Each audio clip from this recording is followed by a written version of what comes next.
வணக்கம் ஃப்ரெண்ட்ஸ், நம்ம இந்த வீடியோவில் பார்க்க போகிறது என்னென்னு பார்த்தீங்கன்னா TNUSRB SA எக்ஸாமோட சைக்காலஜி கொஷினில் 12th வீடியோ தான் நம்ம பார்க்க போகிறோம். ஸோ இதுக்கு முன்னாடி ஒரு 11 வீடியோஸ் வந்து கொடுத்துருக்கோம். எல்லாமே different types of psychology questions.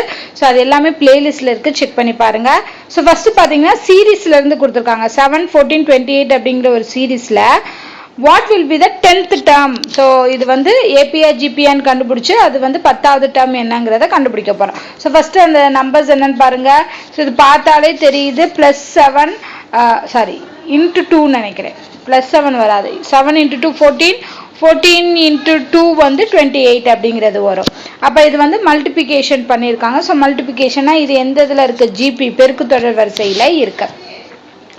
அப்போ இங்கே வந்து நம்ம என்ன ஃபார்முலா எழுதணும்? ARn-1. இங்கே என்ன கேட்டிருக்காங்க? 10th டேர்ம் கேட்டிருக்காங்க. ஸோ T10 நம்ம கண்டுபிடிக்கணும். ஸோ இப்போ ஏவோட வேல்யூ வந்து ஃபஸ்ட்டு வேல்யூ 7, ஆரோட வேல்யூ வந்து 2. ஸோ இன்ட்டு 2 பவர் இங்கே வந்து என்னது 10th டேர்ம் கொடுத்துருக்காங்க. ஸோ 10 - 1 வந்து 9. ஸோ இதை மல்டிப்ளை பண்ணி ஆன்சர் கண்டுபிடிக்க வேண்டாம். 2 பவர் 9 எப்படி கண்டுபிடிக்கலாம்? So 2 power கியூபுங்கிறது 8. ஸோ இப்போ 8 × 8 × 8 8 64. 64 8 மல்டிப்ளை பண்ணோம்னா 512 வரும். இந்த 512 என்ன பண்ணணும்? திருப்பி 7ஆல் பெருக்கி போடணும். ஸோ பெருக்கி போட்டோம்னா 3584 அப்படிங்கிறதா ஆன்சர் வரும். ஓகேவா? ஸோ இது வந்து ஏபிஆ அண்ட் ஜிபிஆன்னு கண்டுபிடிச்சிட்டு ஆன்சர் ஃபார்முலா யூஸ் பண்ண வேண்டியதான். நெக்ஸ்ட் சீரீஸ் பாருங்க. ஸோ இங்கேயும் வந்து இதில் வந்து 320 அப்படிங்கிறது எத்தனாவது டேர்ம்னு கேட்டிருக்காங்க. Which term of the series is 320? So first இந்த சீரீஸ் எடுத்துக்கிறோம். 5, 8, 11, 14.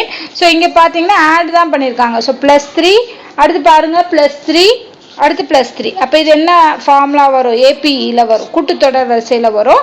அண்ட் என்ன சொல்லிட்டாங்கன்னா அந்த nth டேர்முங்கிறது 320. அந்த எண்ணு தான் கேட்டிருக்காங்க. ஸோ அப்போ என்னங்கிறது இங்கே 320.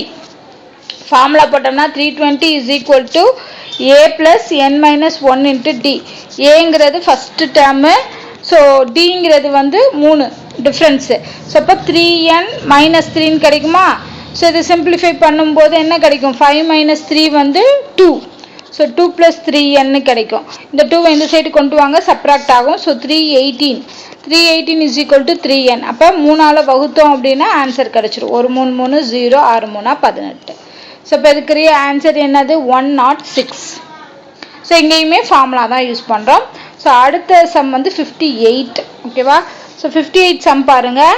நியூமரேட்டர் டினாமினேட்டரில் வந்து என்ன வருது? ரூட் வருது. இதில் இந்த அடுத்த நம்பர் என்னன்னு கேட்டிருக்காங்க. ஸோ ஃபஸ்ட்டு நம்ம நியூமரேட்டர் மட்டும் தனியாக எடுத்துக்கலாம். இதை பார்த்தாலே தெரியுது அடுத்தடுத்த நம்பர். அப்போ அடுத்த நம்பர் வந்து 6 தான் வரும். ஸோ இதில் நியூமரேட்டர் 6 வரும். டினாமினேட்டர் என்ன வரும்னு பாருங்கள். ஃபஸ்ட்டு √5, அடுத்து 5, அதுக்கப்புறம் 5√5, அடுத்து 25. இப்போ அதுக்கு அடுத்த நம்பர் என்னன்னு கேட்டிருக்காங்க. நல்லா ஞாபகம் வச்சுக்கோங்க. √5ஓட எதை மல்டிப்ளை பண்ணால் 5 வரும்? √5. √5 × √5 5 கிடைக்கும். அகைன் அதோட என்ன பண்ணியிருக்காங்க? √5 மல்டிப்ளை பண்ணும்போது 5√5 கிடைக்கும். அகைன் இதோட √5 மல்டிப்ளை பண்ணுங்க. √5 வந்து 5 கிடைக்கும். அகைன் ஒரு 5 இருக்குது. ஸோ 5 × 5 25. அப்போ அடுத்த டேர்ம் வேணும்னா என்ன பண்ணணும்? இந்த 25ஓட √5 மல்டிப்ளை பண்ணணும். ஸோ அப்போ 25√5ன்னு கிடைக்கும். மேலே வந்து நியூமரேட்டரில் 6 இருக்குது, டினாமினேட்டரில் 25√5 இருக்குது. ஸோ அப்போ அதுக்குரிய ஆன்சர் வந்து இதுதான். அடுத்து 59th சம் கொஸ்டின் நம்பர் மாறி இருக்கு. ஸோ 59வது கேள்வி என்னன்னு பாருங்க. அதாவது கோல்டு அப்படிங்கிறத வந்து ஹோம்னு எழுதியிருக்கோம், HOMEன்னு எழுதியிருக்கோம். அடுத்து கம் அப்படிங்கிறத வந்து டன்னு எழுதியிருக்காங்க, DONE டன்னு. அடுத்து கார்டை வந்து டோஸ்ன்னு எழுதியிருக்காங்க. ஸோ இப்போ இதில் உள்ள கோட் பாருங்க. What would be son? SONS சன்ஸுக்கு என்ன வரும்னு கேட்டிருக்காங்க. ஸோ ஜிக்கு அப்புறம் H, அடுத்து +1. 0 வந்து அப்படியே இருக்குது. அடுத்து வந்து பாருங்கள் எல்லுக்கு அப்புறம் M. ஸோ +1. டிக்கு அப்புறம் இ. ஸோ அப்போ அடுத்தடுத்த லெட்டர் வருது. ஆனால் ஓ மட்டும் சேம் தான் இருக்குது. இங்கேயும் பாருங்கள். சிக்கு அப்புறம் டி, ஓ அப்படியே இருக்குது. எம்க்கு அப்புறம் N, ஆனால் இயும் அப்படியே இருக்குது. அடுத்ததில் பார்க்குறோம். சிக்கு அப்புறம் டி, ஓ அப்படியே இருக்குது. ஆருக்கு அப்புறம் எஸ், டிக்கு அப்புறம் இ. அப்போ இங்கே ஓ அண்ட் இ மட்டும் சேமாக போட்டிருக்காங்க. அப்படின்னா என்ன அர்த்தம்னா வவ்வல்ஸ் AEIOU. ஓகேவா? ஏன்னா இங்கே ஈயும் கொடுத்துருக்காங்க, ஓவும் கொடுத்துருக்காங்க. அப்போ வவ்வல்ஸ் இருந்தால் அப்படியே போட்டுடணும். மற்ற வேல்யூ, மற்ற அல்ஃபபெட்ஸ்க்கு எல்லாத்தையுமே நெக்ஸ்ட் வேல்யூ போடணும். அவ்வளோதான். அப்போ இங்கே இருக்க ஓ அப்படியே தான் வரும். எஸ்ஸுக்கு அப்புறம் என்ன வரும்? எஸ் டி வரும், எண்ணுக்கு அப்புறம் எம்என் ஓ வரும், எஸ்ஸுக்கு அப்புறம் டி. அப்போ இதுக்குரிய ஆன்சர் என்னது? டிஓஓடி. ஓகேவா? ஸோ அப்போ இங்கே என்னன்னா வவல்ஸ் லெட்டர்ஸ் மட்டும் சேம் ரிமைன் அப்படியே இருக்கு, கான்சனன்ட் வேல்யூஸ் மட்டும் அடுத்த லெட்டர்ஸ்க்கு மாறுது. ஓகேவா? ஸோ இதுதான் அடுத்த கொஸ்டின். 60வது கேள்வி. 60வது கேள்வியில் என்ன கொடுத்துருக்காங்கன்னு பார்ப்போம். சாலிட்.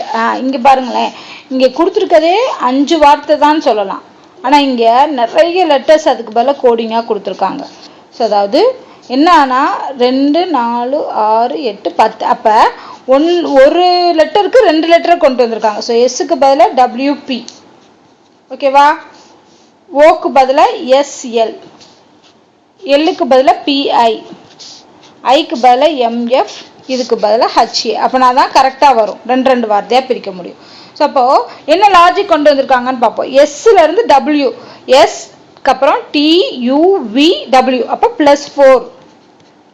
ஓகேவா? +4. அப்புறம் பி எப்படி வரும்? எஸ்ஸுக்கு முன்னாடி தானே வரும், எம்என் ஓபிக்யூஆர்எஸ். அப்போ எஸ்ல இருந்து -3 பண்ணணும்னா பி வருது. ஸோ சேம் பேட்டர்ன் தான் இங்கேயும் ஃபாலோ பண்ணியிருக்காங்க. +4 லெட்டரு, இங்கே -3 லெட்டர், +4 லெட்டர், -3 லெட்டர். இதே லாஜிக்கு நம்ம என்ன பண்ணணும்னா ATEXXQIBVOக்கு எடுக்கணும். அதாவது இந்த 2 லெட்டரும் சேர்ந்து ஒரு லெட்டருக்கு வரும், இது 2 லெட்டரும் சேர்ந்து 1, இது 2க்கும் இது 2க்கும் இது 2க்கும். ஓகேவா?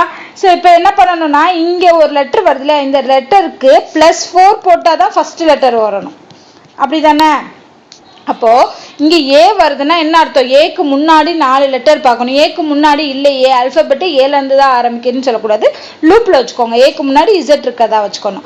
அப்ப இசட் ஒய் எக்ஸ் டபிள்யூ, அப்ப என்ன வருது? டபிள்யூ வருது.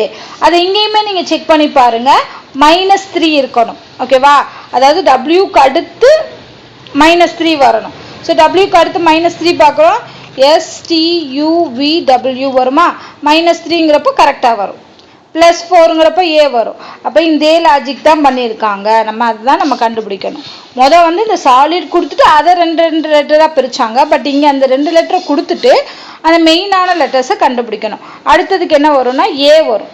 ஸோ ஏலேருந்து +4 போட்டோம்னா BCDE வருதா? -3 போட்டோம்னா எக்ஸ் வரும். அடுத்தது டி வரும். ஸோ வாட்டர் அப்படிங்கிற லெட்டர்ஸ் வரும்.